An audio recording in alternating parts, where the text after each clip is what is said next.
Hi hello friends, welcome back to my channel SVP kitchen. మామిడికాయ పచ్చడి, దోసకాయ పచ్చడి, మినప్పప్పు పచ్చడి, ఇలా ఎన్నో రకాల పచ్చళ్ళు ట్రై చేసుంటారు. కానీ దొండకాయ పచ్చడి ఎప్పుడైనా ట్రై చేశారా? అసలు దొండకాయ పచ్చడి ఉంటుందా అనే వాళ్ళ కోసమే ఈ వీడియో. ఏ రకం పచ్చడైనా కానీ వేడివేడి అన్నంలో అప్పుడే ఇంట్లో ఫ్రెష్గా చేసుకున్న పచ్చడి ముద్దతో స్టార్ట్ చేయడం అంటే ఎవరికి ఇష్టం ఉండదు చెప్పండి.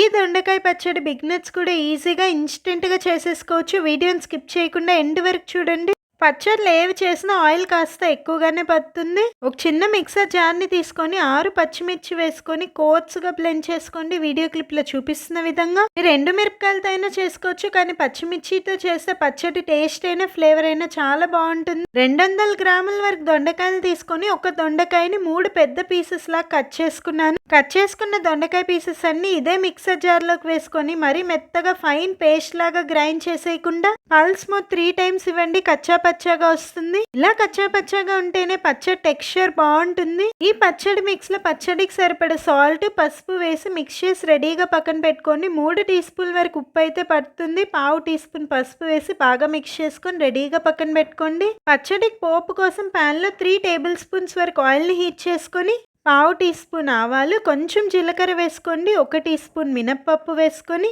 సన్నగా పొడవుగా కట్ చేసుకున్న ఉల్లిపాయ ముక్కలు, ఒక ఎండుమిర్చి, కొన్ని దంచుకున్న వెల్లుల్లి అండ్ ఒక రెమ్మ కరివేపాకు వేసుకొని పోపును లో ఫ్లేమ్ లోనే బాగా ఫ్రై చేసుకోండి. ముందుగా కలిపి పెట్టుకున్న పచ్చడి మిక్స్ ని వేసి ఒకసారి బాగా మిక్స్ చేసుకొని లో ఫ్లేమ్ లోనే మధ్య మధ్యలో కలుపుతూ కనీసం 20 నిమిషాల పాటైనా బాగా ఫ్రై చేసుకోవాలి. దొండకాయలు ఎక్కడ పచ్చివాసన లేకుండా బాగా ఫ్రై చేసుకోవాలి. అప్పుడే పచ్చడి టేస్ట్ బాగుంటుంది. దొండకాయ ఫ్రై కంటే దొండకాయ పచ్చడికి ఆయిల్ ఎక్కువగా పడుతుంది. లాస్ట్ లో కాస్త ఆయిల్ తగ్గిందనిపించి మళ్ళీ 1/2 టేబుల్ స్పూన్ ఆయిల్ యాడ్ చేసుకొని లో ఫ్లేమ్ లోనే పచ్చడిలో ఉన్న ఆయిల్ అంతా పైకి తేలేంత వరకు బాగా ఫ్రై చేసుకున్నాను. లాస్ట్ లో 1/2 టీ స్పూన్ చింతపండు పేస్ట్ వేసుకొని ఒకసారి బాగా మిక్స్ చేసుకొని మరో 5 నిమిషాలు ఫ్రై చేసుకుంటే సింపుల్ అండ్ టేస్టీ దొండకాయ పచ్చడి రెడీ. ఈ దొండకాయ పచ్చడి అన్నంలోకే కాదు చపాతీలకు చాలా బాగుంటుంది. నేను ఇక్కడ దొండకాయ పచ్చడిని ఒక బౌల్లోకి సర్వ్ చేసుకొని వేడి వేడి అన్నంతో సర్వ్ చేశాను. మా ఇంట్లో వాళ్ళైతే ఫుల్గా ఎంజాయ్ చేశారు. మీలో ఇంకా ఎవరికైనా దొండకాయ పచ్చడి తెలీదా, లేదా తెలిసి ఇంకా ట్రై చేయని వాళ్ళు ఉన్నారా? అయితే నా రెసిపీ ఫాలో అయిపోయింది. టేస్ట్ అయితే అద్దరిపోద్ది. మరి రెసిపీ నచ్చిందా? నచ్చితే ప్లీజ్ ఒక లైక్ చేయండి.